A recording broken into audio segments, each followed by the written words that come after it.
জাহান্নামের ভয় আছে, যারা জাহান্নামের আগুনকে ভয় পায় তারা হলো আল্লাহ তাআলার স্পেশাল বান্দা। বলেন সুবহানাল্লাহ। الذين يقولون ربنا اصرف عنا عذاب جهنم إن عذابها كان غراما إنها ساءت مستقرا ومقاما। রহমানের বান্দা, রহমানের স্পেশাল বান্দা হলো তারা যারা আল্লাহর সেবায় কয়গুণ বাড়ি, জওয়ানি তওবা করদার সেবায় কয়গুণ বাড়ি, ওয়াক্তে বিড়ি গুরকে জালেম নিশাওয়াত পরহেজগারি করতে দেয়।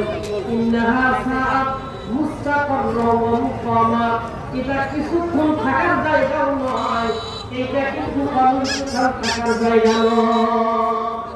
জাহান্নামে অল্প সময় থাকা যাবে না, বেশি সময় তো থাকার কোনো প্রশ্ন। এই জন্য জাহান্নামের ভয় তাদের অন্তরের মধ্যে আছে, তারা এখনই তওবা করতে হবে, কারণ যে কোনো